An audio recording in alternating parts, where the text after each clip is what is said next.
नेपाल में प्रधानमंत्री केपी ओली की सरकार पर फिलहाल संकट कम होता नजर आ रहा है। नेपाल में आज होने वाली नेपाल कम्युनिस्ट पार्टी की स्थायी समिति की बैठक 8 जुलाई तक के लिए स्थगित कर दी गई है। प्रधानमंत्री केपी ओली शर्मा के प्रेस सलाहकार सूर्य थापा ने इसकी जानकारी दी है। द हिमालयन टाइम्स के मुताबिक नेपाल में जारी मौजूदा सियासी संकट के समाधान के लिए ओली और प्रचंड ने सोमवार सुबह अगले दौर की वार्ता करने का फैसला किया था, लेकिन अब यह बैठक 8 जुलाई तक स्थगित कर दी गई है। इससे पहले नेपाल में रविवार को दिन भर सियासी हलचल बनी रही। पीएम केपी शर्मा ओली और नेपाल कम्युनिस्ट पार्टी के सह अध्यक्ष पुष्प कमल दहल प्रचंड के बीच सत्ता साझेदारी को लेकर हुई बैठक का कोई नतीजा नहीं निकल सका।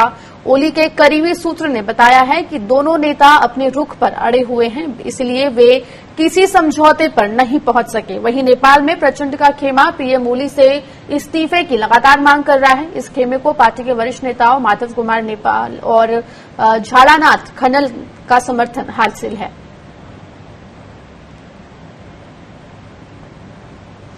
तो आपको बता दें, नेपाल में आज होने वाली कम्युनिस्ट पार्टी की बैठक स्थगित हो गई और अब 8 जुलाई को ये बैठक होगी।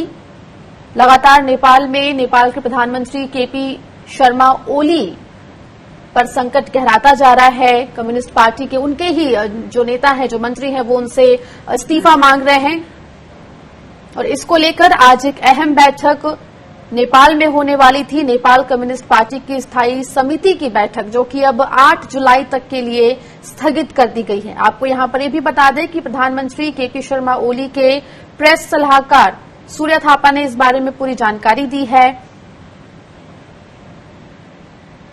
हमारे साथ वरिष्ठ पत्रकार पुष्परंजन जी जुड़ गए इस पूरे मामले पर बात करने के लिए। पुष्परंजन जी, आपका स्वागत है स्वराज एक्सप्रेस पर। जिस तरह से नेपाल के प्रधानमंत्री केपी शर्मा ओली के ऊपर एक संकट गहराता जा रहा है और अब जो मीटिंग है कम्युनिस्ट पार्टी की, वो दूसरी बार डिले हुई है, इसको कैसे देख रहे हैं? क्या मुसीबत है आपको केपी शर्मा ओली की नजर आ रही है?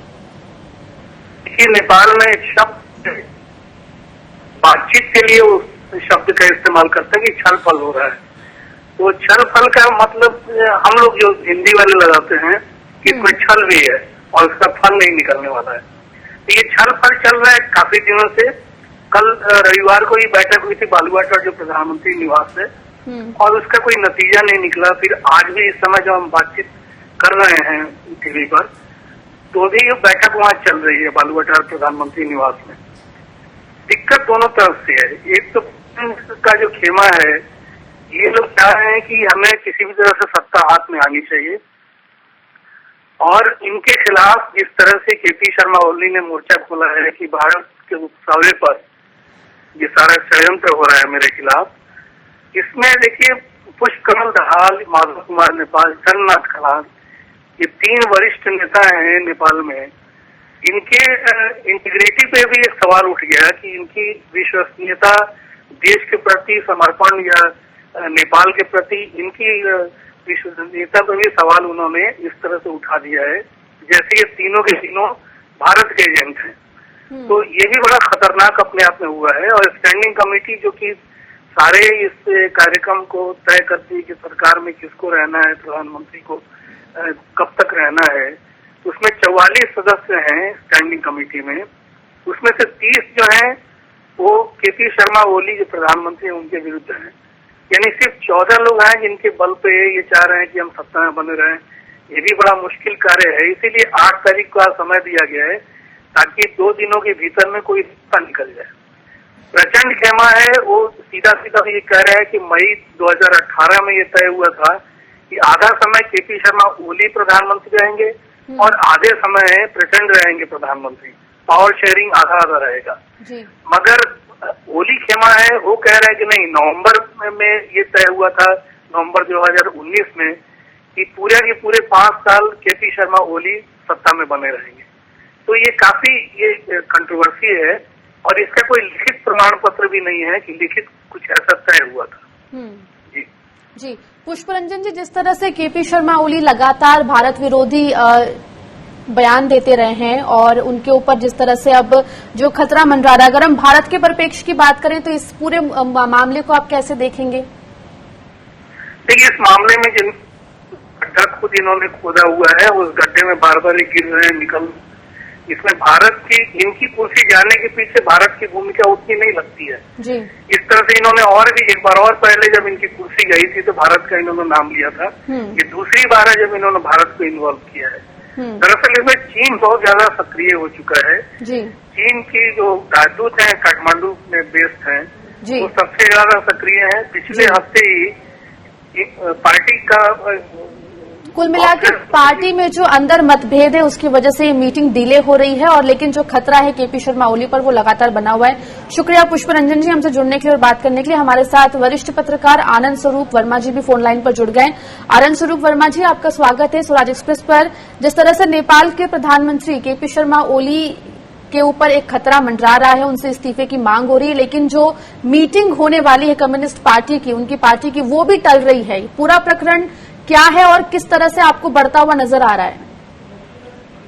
नहीं, अगर सतह पर देखें तो यह प्रकरण तो सीधे सीधे केपी ओली के प्रति एक असंतोष का है। जो उनकी नीतियां जो रही हैं अब तक वह जनता को कुछ डिलीवर नहीं कर पाए हैं, तो ये सब कारण हैं। और उसमें पूरी स्टैंडिंग कमेटी जो स्थायी समिति है उसके मेजॉरिटी से ज्यादा, मतलब 30 सदस्य इस पक्ष में है कि केपी ओली इस्तीफा दे दें। दूसरी तरफ पुष्प कमल दहाल प्रचंड, झलनाथ खनाल, माधव नेपाल, ये तीन पूर्व जो प्रधानमंत्री हैं, और इसके साथ वामदेव गौतम भी कभी ओली के पक्ष में जाते हैं, कभी इन लोगों के साथ आते हैं, लेकिन मोटे तौर पर इन लोगों के साथ ही हैं। इन लोगों का भी कहना है कि ओली जी दोनों पद जो संभाले हुए हैं जब से पार्टी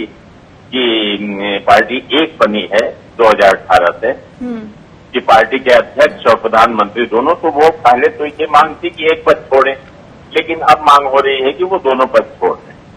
तो अपेरेंटली तो ये सत्ता संघर्ष जो है दिखाई दे रहा है प्रधानमंत्री पद के लिए, लेकिन ये सतह पर ही है। अब चीन और अमेरिका जी और भारत तीनों का एक संग्राम क्षेत्र बन गया है इस समय नेपाल। इस चीज को समझना बहुत जरूरी है, क्योंकि अमेरिका जिस तरह से नेपाल को इंडो पैसिफिक स्ट्रेटेजी का एक पार्ट बनाना चाहता है, और चीन उसको ऑलरेडी अपने बेल्ट एंड रोड इनिशिएटिव का मेंबर बना चुका है, तो ये लड़ाई जो चल रही है चीन और अमेरिका की, उसका उसकी अभिव्यक्ति सत्ता संघर्ष में दिखाई दे रही है। जी, तो ये पूरा संघर्ष जो है कहीं ना कहीं लीड कर रहा है केपी शर्मा ओली के इस्तीफे की ओर, और ये जो मीटिंग है फिलहाल जो है वो 8 जुलाई तक के लिए स्थगित हो गई है। शुक्रिया हमसे जुड़ने के लिए आनंद जी।